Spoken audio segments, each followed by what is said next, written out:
Hello, my lovely student. Welcome to Kavita Maths classes.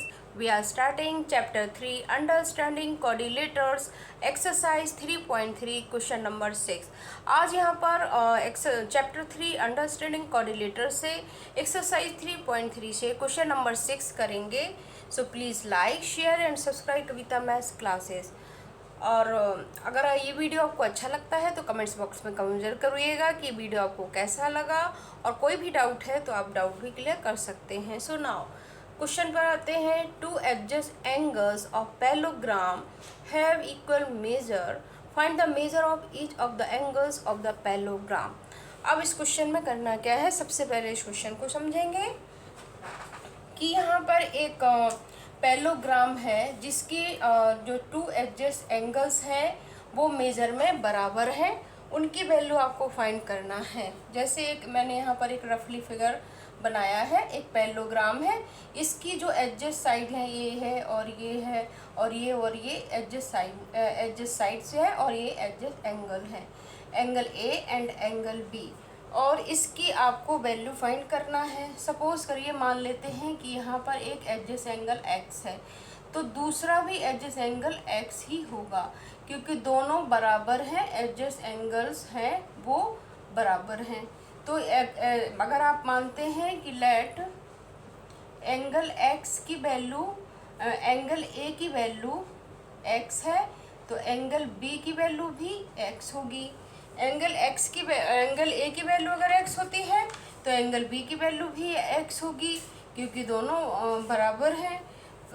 फिर इसके बाद कौन सी प्रॉपर्टी यूज़ करेंगे, angle x plus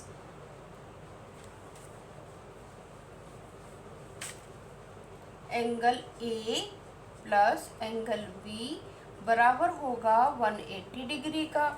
angle A plus angle B बराबर होगा 180 डिग्री का। आप रीजन में क्या लिखेंगे, sum of adjust angle, sum of adjust are supplementary,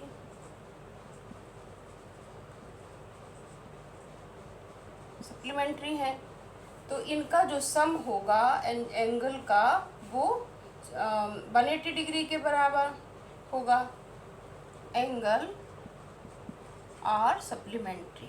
तो यहाँ पर एंगल एक्स, ए की वैल्यू क्या है एंगल एक्स, बी की वैल्यू भी एंगल एक्स है, तो यहाँ पर ये हो जाएगा 180 डिग्री के, 2x बराबर हो जाएगा 180 डिग्री के। आप यहाँ से x की वैल्यू फाइंड कर सकते हैं। x यहाँ आएगा और 180 डिग्री अपॉन 2 में हो जाएगा, 2 9 जा 80 एंड x की वैल्यू क्या आ जाएगी 90 डिग्री, x की वैल्यू आ जाएगी 90 degree.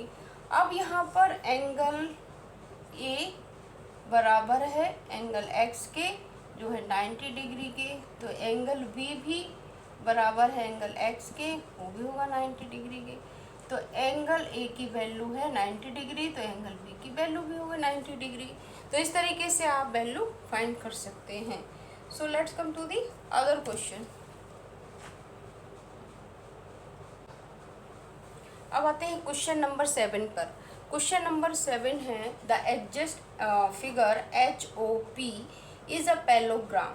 Find the angle measures x, y, z. State the properties you use to find them. इसका क्या मतलब इस क्वेश्चन में कि एक यहाँ पर HOPE एक फिगर है जो कि एक पैरेललोग्राम है, and angle x, y and angle z की वैल्यू आपको फाइंड करनी है, और यहाँ पर एक एंगल 40 डिग्री का और एक यहाँ पर 70 डिग्री का एंगल दिया गया है। x, y and z angles की वैल्यू आपको फाइंड करना है। तो सबसे पहले आप क्या करेंगे, सुनाओ। अब यहाँ पर एक एंगल यहाँ पर गिवन है, अगर एक एंगल यहाँ पर भी होगा तो आप यहाँ से एंगल x की वैल्यू निकाल सकते हैं। तो यहाँ पर कोई भी एंगल नहीं है तो आप एंगल 1 यहाँ पर मान लेंगे कि एंगल 1 है यहाँ पर। तो यहाँ पर कौन सी प्रॉपर्टीज का यूज़ हो रहा है, एंगल 1 प्लस और एंगल 70 डिग्री क्या है 180 डिग्री के बराबर है। रीजन में आप क्या लिखेंगे, यहाँ पर लीनियर पेयर बना रहे हैं, लीनियर पेयर। यहाँ पर लीनियर पेयर बन रहा है, एक ही लाइन पर दो एंगल बन रहे हैं तो वो होते हैं लीनियर पेयर। तो एंगल 1 + 70 बराबर होगा 180 डिग्री के। तो यहाँ से एंगल 1 की वैल्यू फाइंड करेंगे, 180 डिग्री माइनस 70 डिग्री। तो एंगल 180 में से 70 जाएगा तो 110। तो आपने यहाँ से एंगल 1 की वैल्यू फाइंड कर ली है। तो यहाँ से आप x की वैल्यू फाइंड कर सकते हैं। x की वैल्यू कैसे फाइंड करेंगे? एंगल x बराबर है एंगल 1 के बराबर है, एंगल 1 के बराबर है। और एंगल 1 की वैल्यू आपने कितनी निकाली है? 110। अब रीजन में क्या लिखेंगे? अपोजिट एंगल्स आर इक्वल, बराबर होते हैं पैरेललोग्राम में। तो आप रीजन में लिखेंगे तो एंगल x बराबर हो जाएगा 110 के। तो यहाँ पर x की वैल्यू आपने यहाँ से फाइंड हो जाएगी। अब बची यहाँ पर एंगल y की वैल्यू कैसे निकालेंगे? तो y की जो वैल्यू है और 40, एंगल y बराबर हो जाएगा 40 डिग्री के। आप रीजन में क्या लिखेंगे? रीजन में लिखेंगे alternate interior angle are equal. Alternate interior angle हैं जो कि बराबर होते हैं। तो यहाँ से एंगल y की वैल्यू 40 है, एंगल x की वैल्यू 110 है। अब यहाँ पर z की वैल्यू कैसे फाइंड करेंगे? सो नाउ z की वैल्यू कैसे फाइंड करेंगे? अब यहाँ पर ये जो पूरा एंगल है और 70 डिग्री है, तो जो ये पूरा एंगल किसके बराबर है? 70 डिग्री के। आप क्या लिख सकते हैं? करस्पॉन्डिंग एंगल 40 + z करेंगे जो कि हो जाएगा 70 डिग्री के। यहाँ से 40 + z, ये पूरा एंगल दोनों को प्लस करेंगे तो ये बराबर है 70 डिग्री के। आप लिखेंगे यहाँ पर करस्पॉन्डिंग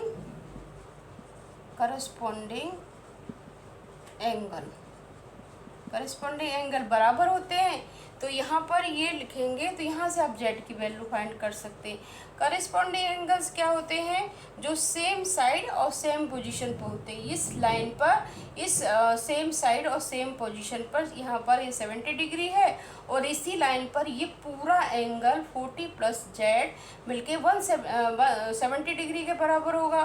तो आप यहाँ से z की वैल्यू फाइंड कर सकते हैं 70 - 40 एंड z की वैल्यू आ जाएगी 30 डिग्री।